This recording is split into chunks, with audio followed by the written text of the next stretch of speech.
You're listening to The Crypt, and I'd like to welcome my resident ufologist to the show today, Tom Conwell, and today we will be talking about crop circles. So you're very welcome to the show, Tom. Yeah, thank you very much, Rita. It's great to be here. Well, firstly, can you explain what a crop circle is and when did the concept of them first begin?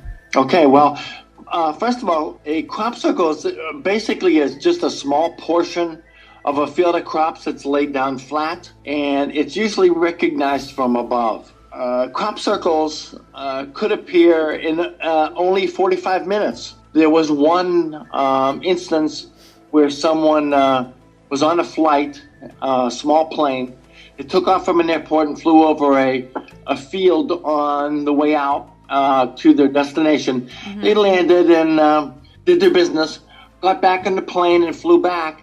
And just in that period of time, an entire pattern crop circle appeared. Oh my God! And yeah, that was it was just crazy. I would actually like to sit down with those people who talked about that and look in their eyes and see if they're lying to me. Yeah.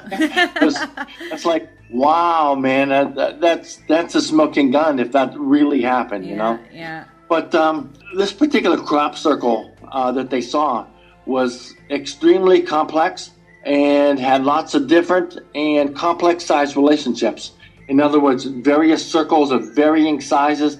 It just would have been absolutely impossible to have been done by a crew of people. It just was impossible. Now, as far as the concept of when they first began, there's been references to trampled crops from back in the 1600s. I think they called them fairy rings or something along those lines.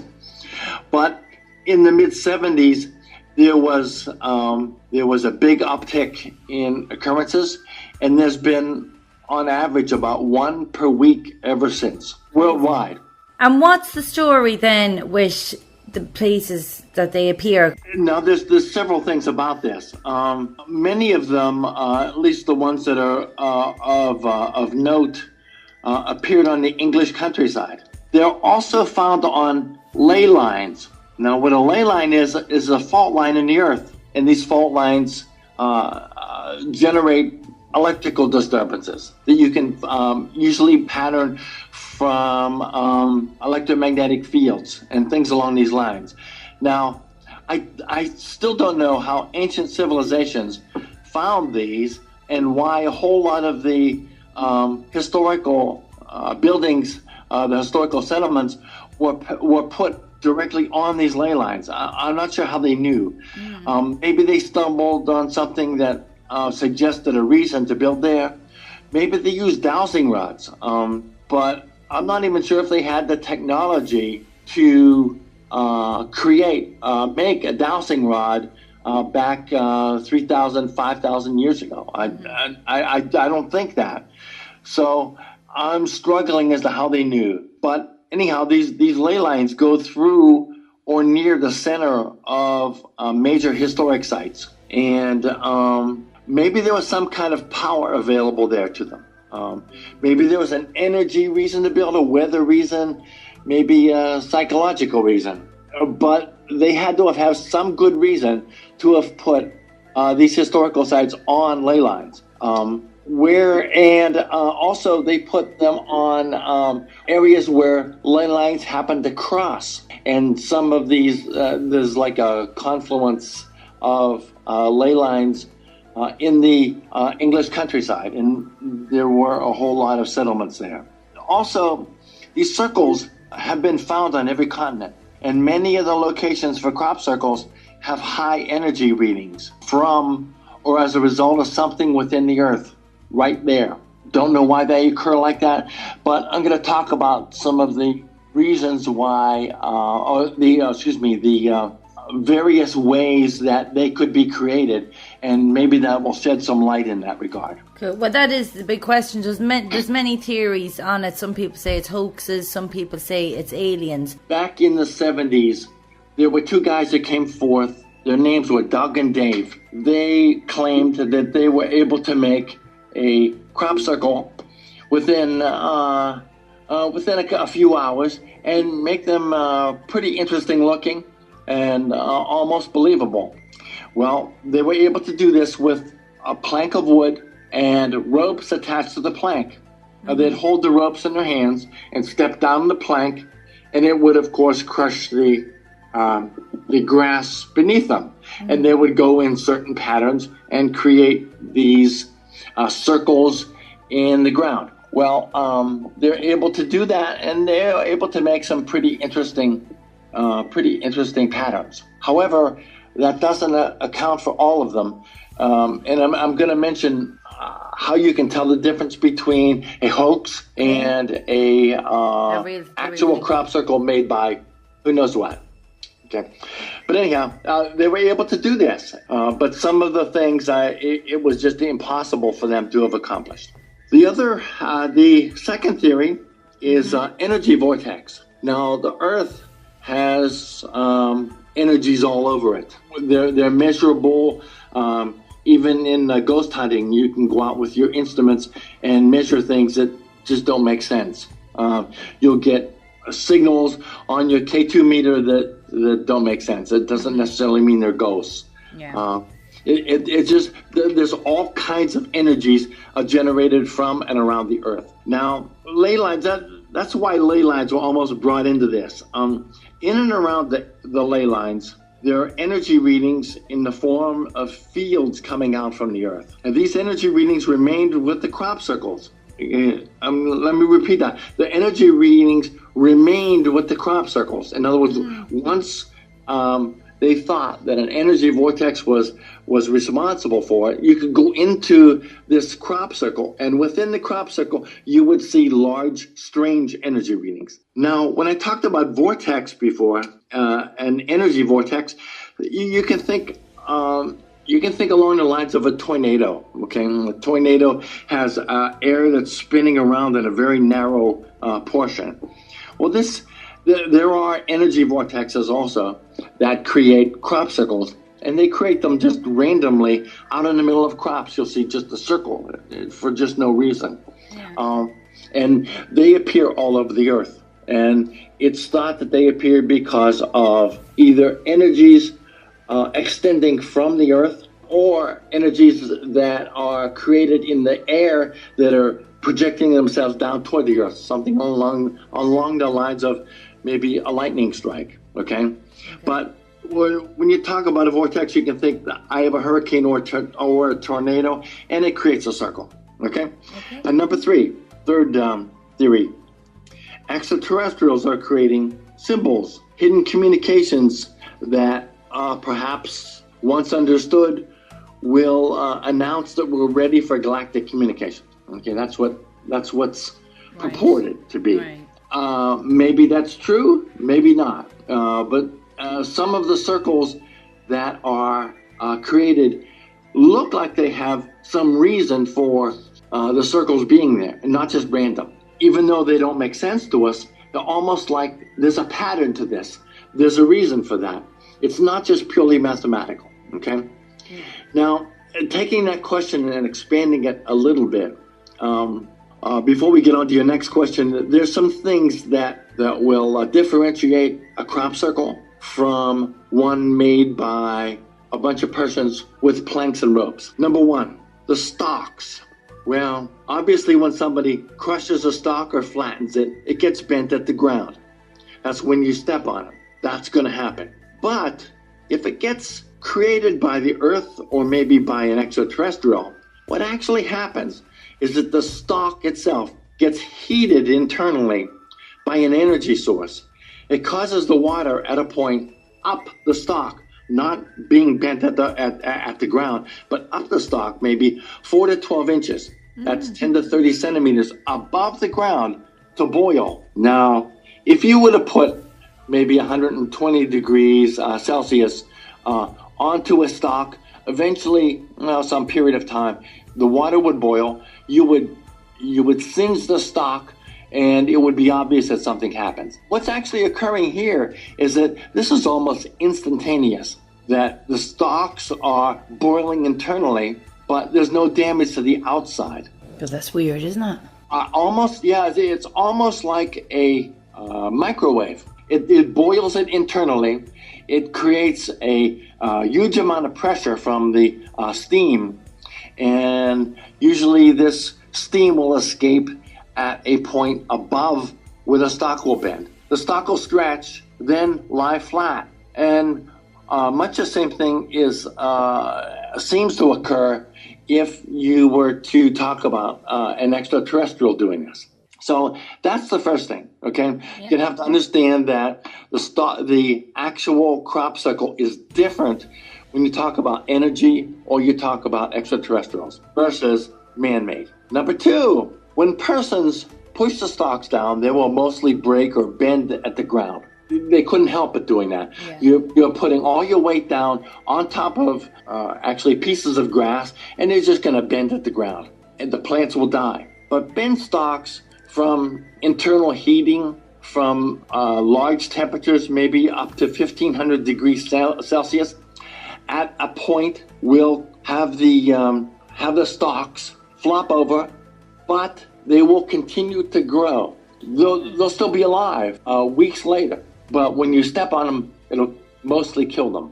Okay, number three, what will happen is if you were to have instrumentation, you will register sound above human hearing in and around the areas where the crop circles form. That's ultrasound, and you'll be able to measure it. And also, energy fields will exist inside of the real crop circles, enough, by the way, to sometimes prevent cell phones from working, give strange EMF measurements, and even kill batteries that are sitting in your pocket. And it's pretty easy to tell with all of those, I think I said 4 of them. Yeah. What's hoax and what isn't. Yeah, it's easy to tell if a human made the circle just by looking at it. Carefully, sure, but just by looking at it and inspecting where the bend occurs, and maybe even looking at the way that the stalk was bent. And of all the crop circles that appear around the world, would they always be different patterns, or are some of them the same? There are similarities, a lot of similarities, and most of the ones that appear will appear with similar things occurring in them. Right. But there will be differences between them. Right. Rarely do you have duplicates. Now, there was one instance that I thought was really unique. I saw a show, In Search of Aliens, and that was done by Giorgio Tsoukalos, and that was on the Travel Channel locally here. And he talked about a stone that was found in the desert in and around Roswell. And they called it the Roswell stone, and it had a pattern imprinted in the stone. And it was very unique. Well, not too long ago, a pattern also appeared in a field that mimicked this exact Roswell stone. Yeah. Well, I thought that was strange, yeah. But it wasn't so difficult that it couldn't have been done by a hoaxer. I did not hear anything about this particular pattern, but the bending of the stalks could have been done man-made. Like I said, I didn't hear about the crop circle that formed. They just said, "Oh, look at this! It must be aliens." Yeah. You know, they didn't mention how the stalks were bent over. But you really have to do your homework before you claim aliens in this regard. Of all the theories there now, what would be your personal opinion on this phenomena? Okay, well, this is also complex. Let me go through a couple of things here. First of all, the things that I just mentioned before about how the stalks get broken and that they'll keep growing and the sound exists and the energy fields exist. Could, number one, a bunch of humans do this? Well, absolutely not. They could not do this at all. They could account for a large amount of crop circles, and I believe they do account for a large amount of crop circles. But humans would leave too many signs that they were there. In other words, in order for a bunch of humans to do a series of crop circles that were circular, that extended around a large area, you'd need a lot of planning. You would need GPS. You'd need You probably need ropes or at least laser pointers. You're going to have a pretty significant setup in order to do something like that and make it look real. And if you did that, you'd probably have some mistakes. If, let's say, you had a bunch of circles that extended along a line, what most likely would happen is the line would start to vary a little bit when seen from above. It would just be too hard to do. Okay, Yeah. Doable? Yeah, it's doable. Planning, you'd have to have some massive planning, but it's all doable. Now, can energy fields natural to the Earth do this? Well, in most cases, it's possible for them to do that. And the reason is mathematics. Our environment, our Earth, our everything, it can be described by a long series of equations. I mean, most people don't like to hear that. They don't like to hear all math. Here we go The again. math fans. But energy fields, if they existed, and if this is what's causing it, will follow the predictions of the Earth. We'll follow the predictions of mathematics. Circles upon circles could be created in a growing diagram. For instance, just like the nautilus shell. And if you recall what a nautilus shell is, it is a shell that is found naturally occurring in the sea, where the little chambers in the nautilus shell are increasing in size by a factor of 1.33 to 1. It's described by a logarithmic function, and it's done all by nature. Now, this is math describing nature. Yeah. Now, our life, for all intents and purposes, is a never-ending equation, and it makes the energy within our worlds completely predictable. Completely predictable. Energy fields might be able to follow these math predictions and give us beautiful results. But what bothers me about this is that if the Earth is starting up these energies, it can just as easily halt them. For instance, one of the great forces of nature is a tornado. Yeah. Now, a tornado, you figure, would follow the line of the thunderstorm and the steering winds, but not necessarily. It could just go in any direction.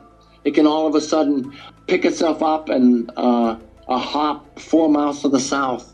It's not predictable. And if this is true, then I would expect the Earth to do somewhat the same thing with these energies. And if this is also true, some of these crop circles would start out beautiful, great circle here, great circle there, and all of a sudden look into a pattern and then become a mess. That's what I'd expect the Earth to do. But is it possible that the Earth and its energies could create a circle from beginning to end with a beautiful pattern? Yeah, it's possible. But I think that you're going to have a whole lot of messes before you get a couple of really good ones. Well, that's it. Extraterrestrials. Now, are they able? Sure. They're able to traverse thousands, maybe even tens of thousands of light years. Now, a light year is 7 trillion miles. To make a crop circle with a remote machine, well, that's hardly even breaking a sweat for these guys. If ET can do this, why not send us a message in our own language, in other words? We'll just write it in English, or write it in German, or write it in Russian. They certainly have the capability of doing that.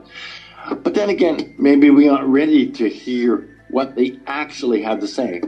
And they're just sending us messages in math, for instance.